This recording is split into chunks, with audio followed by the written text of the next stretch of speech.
Alright, what is up, guys? This is PVM Vertigo, and welcome back to Kerbal Colonization. Now, I apologize in advance that this video is kind of late and that this video has no sound.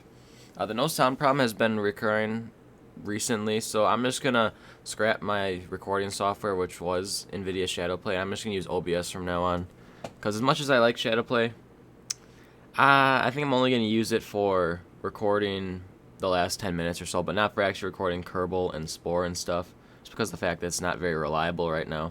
So yeah, I'm going to be using OBS for that, because this sound issue has been happening a lot. And also, I was late because I was on a 3-day vacation. It was pretty fun, but not relating to that. Let's just get right into it. Okay, so right now, we are using our thrusters basically, or our RCS thrusters basically as an engine, because we are messing around with our probes out in space. So you know how we have like 3 probes in geosynchronous orbit? They were in triangle formation so that they could relay to each other and then send a signal that was sent from space to the Kerbal Space Center. But they drifted, and so now they're all on one side of the planet. So I'm trying to rearrange them to be an actual usable angle. So here's the product of that.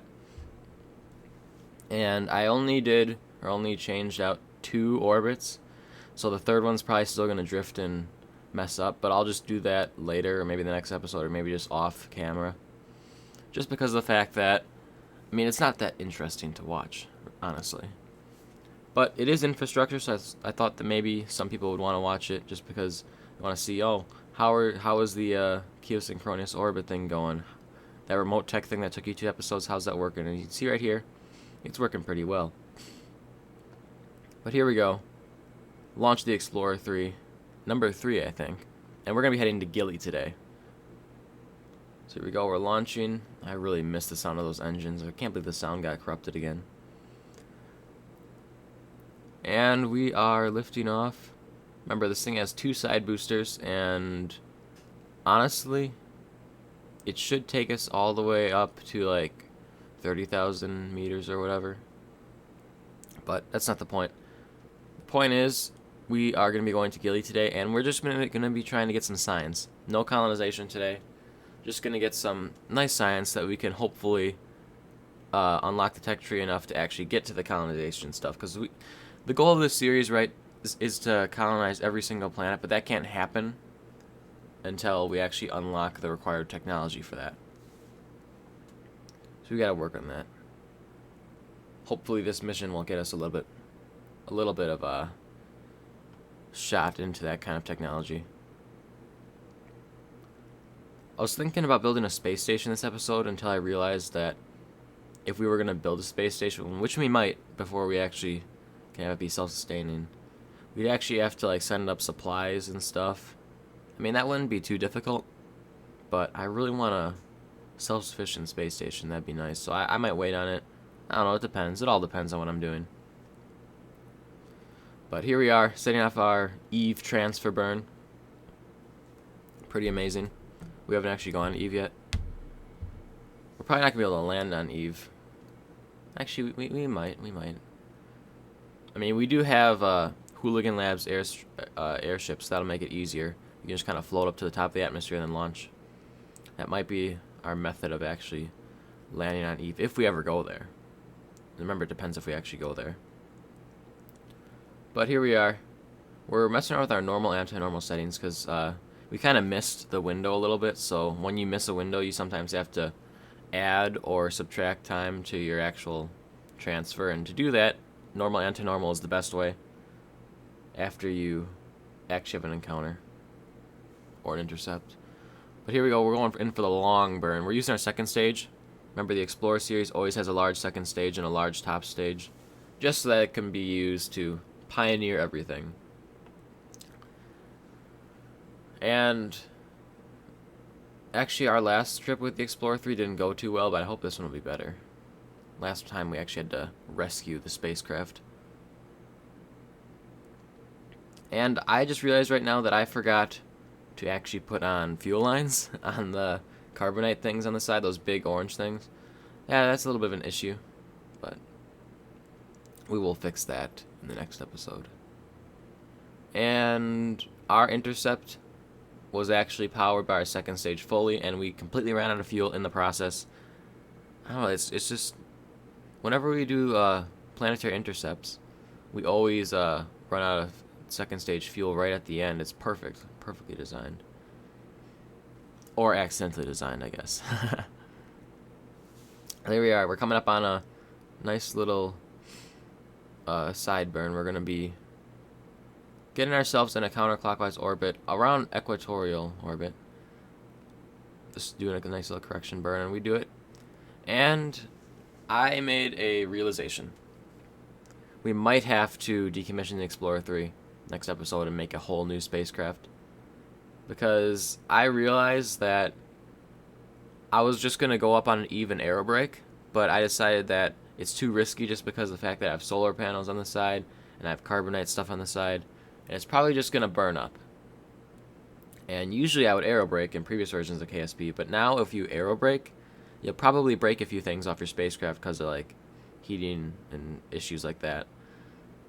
So we're going to have to redesign Explorer 3 for, actually aerobraking, because that's going to have to, you really need airbraking, especially if you're going to be going to somewhere like Jewel. You can't just have thousands upon thousands of Delta V. Like, this one has 4,000, and I struggled to get to Duna because I couldn't, like, aerobrake, and I couldn't airbrake at Kerbal and land, and it was just a mess. So I think that our next design will have, like, a heat shield or something on it to make things easier for travel, but, I mean, this thing still is a beast.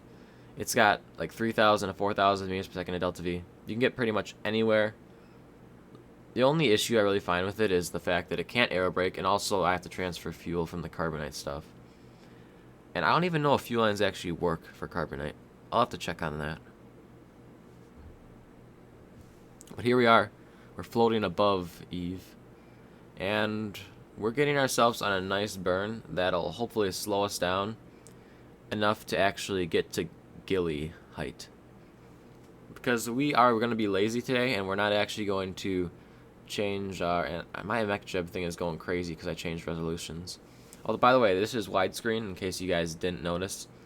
It is widescreen because I do have a 1080p with 144 hertz now monitor. So no more black bars. Yes, makes it a whole lot easier to create thumbnails and just video in general. That was pretty cool. So here we are at the top of our orbit. We're going to be circularizing just enough so that we can encounter Gilly.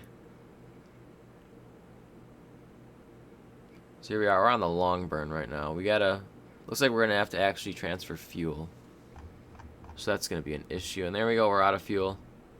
So just give me a second while I actually transfer this fuel. Yeah, you got to transfer the outside fuel to the middle fuel tanks. It's a pain. Alright, so here we are. We're getting ready to actually continue that burn, and there it goes. Oh, I really wish we had sound right now, because this engine sounds pretty bouse. And, well, we should have enough Delta V to actually get there. So here we are on our approach to where our intercept would be. You see right there, that maneuver node, it's placed right in the spot where my orbit crosses Gilly's orbit. That is where we will intercept Gilly, theoretically.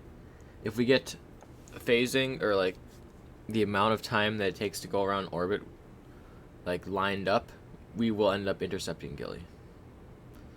But this has to be really, really accurate, because Gilly has a low gravity, not low gravity, but it has low gravity, and that makes it have a small sphere of influence. So you have to be within 5,000 meters or so. You have to be pretty accurate. It's basically like docking. You have to be that close to actually get to Gilly. See here, I'm just burning left and right, trying to get myself lined up. That's pretty touchy. Gotta nudge the throttle a little bit. Basically just spamming shift and then X. Just to nudge it over. There we go. Very unstable encounter, but it's an encounter nevertheless. So here we go. Next time around, we should be arriving at Gilly. And, allowing the auto warp to actually take me. Because why not? Auto warp works really well. Here we go. We're coming in. We'll be there. We'll be there soon. Now I'm actually warping myself now. And that's a really squiggly line, I know. Sometimes when you're traveling fast past a body, the calculation goes wrong. You get some wonky orbit stuff. But anyway, here we are, above Gilly, and we need to actually slow down. As much as I would like to just run into the surface as fast as possible like everybody else does, you need to slow down a little bit just to make it easier to land. I'm just gonna slow down just enough so that we can graze the surface, because I don't feel like burning normal anti-normal right now, because that will take a lot more fuel than just slowing down. And using the gravity to actually accelerate us towards the surface. So here we are. And this thing actually, I think it has one more refuel after we burn out the engine again. I think that's how much it is. We only refueled once. So yeah, we have 2 more ballast tanks full of carbonite, so we're good.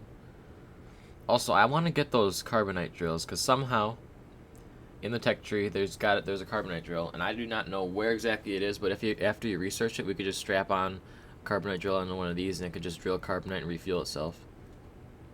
And theoretically, jump from body to body pretty much indefinitely, because I'm pretty sure every moon and planet has carbonite. But anyway, here we are. We're above the Gilly surface right here, and I had a little bit of a noob moment. I'm just I landed a little bit weirdly because I had an orbit view instead of surface view, or orbit velocity instead of surface velocity. You do that by clicking on above the nav ball. It's a little meter. You click on that to change the thing it's measuring. And yeah, I didn't actually notice because orbit velocity is very, very low since Gilly's so non-massive. It's very small. So I messed up and I realized my mistake. So there we go. Should be coming in for a landing right here. Here we go. Cancel out all velocity and basically just fall. You can see how slow you fall. It's basically like you're in space just free, or like not even free falling. You're basically just floating. Half the time when you land, you have to accelerate towards the surface, coast, and then stop again. It's basically like docking, I'm telling you. Gilly is such an odd place to actually land. But nevertheless, we do land. We do land. And of course, after we land, we gotta get out. And we gotta do some science and put down some flags. So I did a little bit of science, put down a flag. It took a little bit because we actually had some issues with the spacecraft falling over, but there it is. And we're about to fly back into it. Here we go. And by the way, this new monitor, I love it, dude. It looks so much nicer. Even though it's still a video in 720p, it looks a lot nicer. You just see everything in great detail. And I might actually roll out 1080p, honestly. Once I get stuff going, I'll record in 1080p using OBS. Full sound, by the way, right? We don't want any more no sound episodes. And Jebediah had a problem because he forgot to actually get the, or he didn't forget. Apparently, you need an engineer to be aboard to actually use the temperature gauges outside of the spacecraft, and so, well, my Kerbal he's not an engineer, he's a pilot. So we actually had to go back inside. And here we are lifting off. Here we go. I'm trying to find out the optimum angle to actually lift off, so we gotta float up there. And oh, there's the escape already. I mean, how hard is it to escape from Gilly, really? And here is where my issue came in to play. I remember this. I kind of messed up a little bit here. You'll see what I mean. It was a little bit of an issue, but, I mean, not much, I guess. So we're escaping, right? And I decided that, what if I just burn at Gilly instead of drifting off into Eve's sphere of influence? This is a really bad idea, because if you see, my orbit is going way more normal than like prograde, so that's a very big issue, because that means that we're wasting fuel in going normal, and I didn't realize it at the moment because I thought that we were still going prograde. No, pretty much all of our velocity is going to normal right now. So this is a big issue. Especially since I refueled just now, like off cam. And I think that I don't know what I was doing. We still get a Kerbal not really an intercept, but like an orbit intercept. And I thought that was good. We could just do that off of Gilly, but I wasted so much fuel. It wasn't even funny. And I also didn't realize that my life support's gonna be running low soon. So if I can't get the burn down this time, I'm not gonna be able to orbit again. We're just gonna be running out of fuel. And also, since we were at a funky inclination, Gilly put us at a little bit of a inclination in comparison to Kerbal, so that's another issue. And of course, what do? We burn more. So if you see right here, I'm trying to get ourselves lined up with an intercept, but in actuality, it turns out that the delta V is just not there for my fuel because it actually takes a lot more, and I'd have to actually burn past Kerbal to slow down enough. And so our velocity, it's not enough. Our delta V is not enough to actually burn. So I actually made a mistake this episode, right, guys? I mean, I usually don't quick save or do anything, so I'm not gonna worry about it. I'll set up a rescue vessel instead. I feel like that's a cooler thing to do than to just quick save and reload. But also, next episode we also have to fix the Explorer 3 because I really want to be able to air brake it. If we're gonna ever go to Joule or the outer planets, we're gonna need to aero brake. Otherwise, we're not gonna be able to get anywhere. So next episode, we're gonna actually be doing some inside the VAB design with PVM Vertigo. Hopefully, you guys are gonna be there with me, because that'll be pretty interesting. Usually, my designs take like an hour or so to do, or like 20 minutes to an hour. Generally around 20 minutes, but sometimes like the Explorer 3 took me a little bit longer. But you guys will watch, hopefully, the entire thing of my design. It'll be pretty interesting, but anyway, guys, thank you for watching this episode of Kerbal Colonization. I hope you enjoyed, even though you did mess up a few times. Stay tuned for the next one. This is PVM Vertigo. Peace out.